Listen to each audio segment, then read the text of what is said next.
Hello everyone, welcome back to my channel. If you're new here, just want to say hello, welcome, glad you could join us today, and nothing but love, all of that type of stuff. I just want to say thank you guys are awesome. Not been on here for a very long time, but you guys definitely make this place a very warm place to be. If you haven't noticed, my energy is a bit low. I'm not exactly feeling 100%. I took this opportunity to make a video reflective of how I've been feeling, all of these emotional shitstorms that were going on, and how I've been actually dealing with them, and hoping that in me sharing this, it will be able to help someone else who's really struggling with their emotions and really struggling to be able to learn how to stay on top, learn how to regulate themselves, learn how to manage themselves through these intense crises that they may go through. And it's really crazy because today, as I'm filming this video, the UK has literally been battered by this crazy storm that's come out of nowhere. It's already shattering and breaking and falling over things in my area. On top of that, Mother Nature decided to grace me with that time of the month, and maybe too much information for some people, but for others, you definitely will understand exactly what I'm going through, okay? Like, this is not an amazing combination of, you know, things, time of the month, emotions, weather, energy everywhere. So yeah, there's a lot of pain and suffering going on. In multiple different ways, and I'm just learning to deal with that. Today I'm going to be talking about these really intense emotions. I'm talking about the type of emotions that you feel where you literally feel them and you feel like you're going to die. Like, you feel like my heart is going to burst out of me, my stomach is going to just explode. Like, you feel these emotions so deeply embedded within your body that it becomes too much, and that's what makes you want to be able to separate from it. And I have a Leo self node, so sometimes my emotions can come off really dramatic, like literally as I'm speaking, like I feel like I'm going to die. Like how intense my emotions can be sometimes. It may not be this intense for everyone else, but I know that there's some people that may experience this deep depth of intensity when it comes to their emotions. So before we get into this video, if you like this type of content, remember to like the video and remember to subscribe to this channel so that you can keep up with all of the other content that will be releasing out on this channel going forward. One of the first important things when it comes to dealing with intense emotions is allowing yourself to feel everything that you're feeling. Like, let yourself feel everything. If there's another person that is involved in a situation, allow them to feel everything. Everyone is entitled to their emotions. It's just what they do with it now becomes a different issue. But the most important thing is to make sure that you're paying attention to what you're feeling, paying attention to not only what you're feeling, but also what other people are feeling, because even realize that you may be feeling some of the same things, or you could be coming from different perspectives. So it's not to say that you're trying to intentionally hurt that person, or that person is intentionally trying to hurt you, but it's another perspective, it's another person's experience. So it's important to recognize that these feelings, whether it's your own, whether it's someone else's, these are just feelings, these are emotions, and they don't need to threaten you, and those feelings don't need to threaten anyone else. And once you begin to have that clarity and that understanding, it really helps to really slow down a lot of things, because don't realize is that a lot of the outbursts we may experience, whether someone's been getting on your nerves for a very long time and you haven't really acknowledged, actually that's been irritating me, that's been filling up a tank of something that I didn't even know existed, and then out of the blue someone triggers you and then blah, everything comes out. Had you been paying attention to your feelings, and every time that tank was being filled up, or even knowing that there was a tank that could be filled up, that if triggered can explode and can create all of these types of scenarios, reduce the possibilities of that happening, because you're actually taking effective measures to be able to manage yourself and manage your emotions on an everyday, daily level. I said to myself a good few times, like, these emotions and feelings are dangerous. Like, this is dangerous. And I've used that word And I've used that type of terminology before, and I've had to really sit down and question, are these emotions dangerous? Is it that is triggering my fear to actually face these issues, face these feelings, face these emotions, facing the roots of where these emotions have come from? What manifested these issues? What do they connect to? Essentially are raw emotions, and raw emotions are incredibly overwhelming because it just is. There's no cover over them. There's nothing to dampen and dim that emotion, the rawness of the painfulness of that emotion that you may attach to that emotion. For me, the emotions I feel are painful because I often can't do anything to change it. I have to accept it, and it's painful. Sometimes that's one of the hardest things to be able to do. Conjunct Pluto, all of my ascendant in Scorpio, and I understood was that this purging, this crying, this releasing, this pain that I was feeling, it was purging. It was getting everything I needed out. It was allowing me to transform, because what was happening is that I was stuck in a specific position. And for me to be able to really allow, especially as a Gemini sun, because sometimes I can trap myself in illusion when it comes to my emotions and my feelings, because sometimes I get trapped in my intellect. It arises, and then my moon is triggered, my emotions are triggered. I'm forced to have to move. I'm forced to have to transition. I'm forced to have to complete this journey rather than comfortable with the journey. Oftentimes that's what we can do. We often get very comfortable with the journey, so we're no longer motivated to change and to move into new situations and new experiences. We stay stuck in the same cycles and experiences over and over again.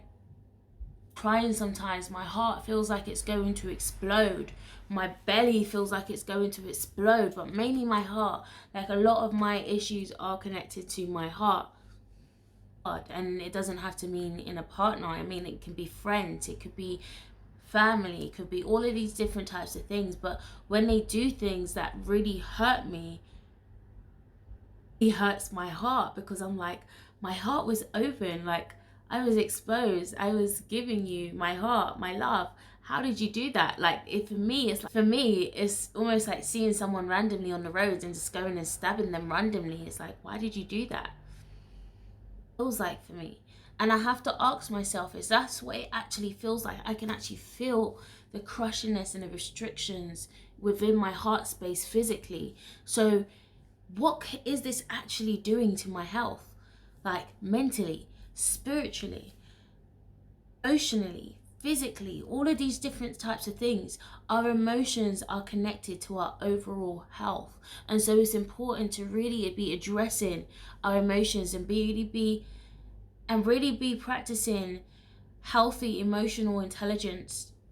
If we don't, it can damage us a lot more in the long run.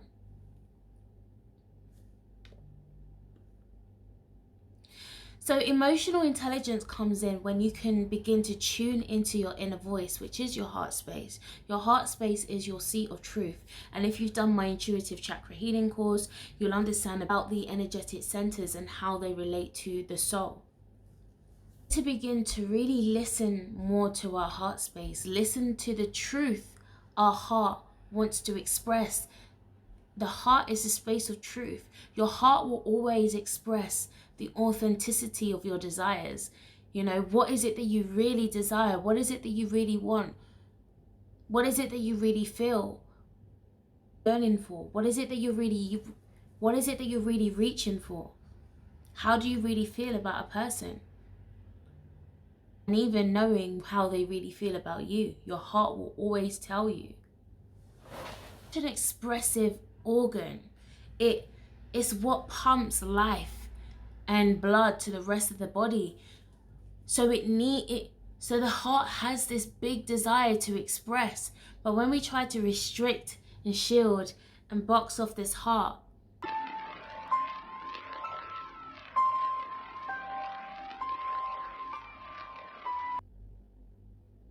This is where it can create issues. This is where Leos may feel this need to create attention and, just be very dramatic. Your heart could probably do some very dramatic things, going through heart palpitations, all of these types of things. Energy. So it's going to express itself exactly the same way. It's the most powerful organ in the body. Without it, you would not exist in the third dimension. And so we need to be paying crucial attention to this crucial part of our being, the center of our being. This is one of our centers, the heart, and then the solar plexus, our soul. To value the sacredness of our centers. Our centers hold our truth. They hold who we are. And it's for us to begin to come in and begin to decipher these truths that is trying to express itself to us, but we're not listening. This will drive us to do things that we'll end up regretting in the long run because we didn't take time to really listen. We didn't take time to really cultivate. We didn't really take time to evaluate.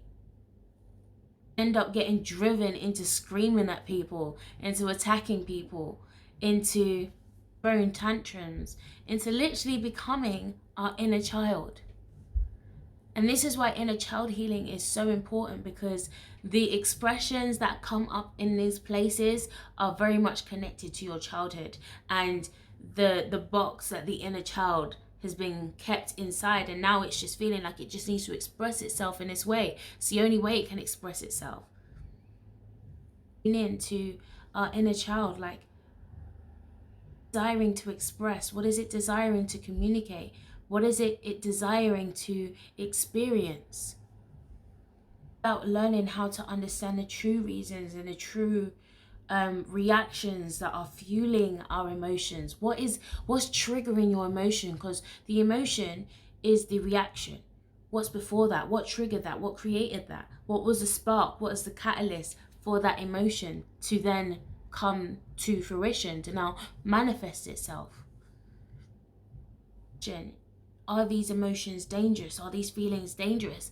And it's not even that they're dangerous, it's taking actions based on those feelings that is dangerous. That our feelings are not always reflecting the truth of our experiences to us.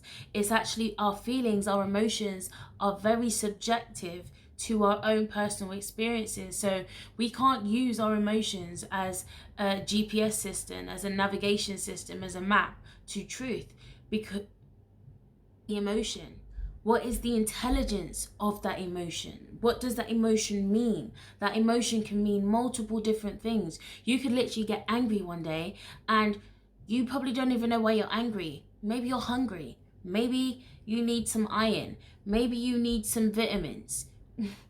And that's a very simple thing, but like your emotion is not always equated to the facts.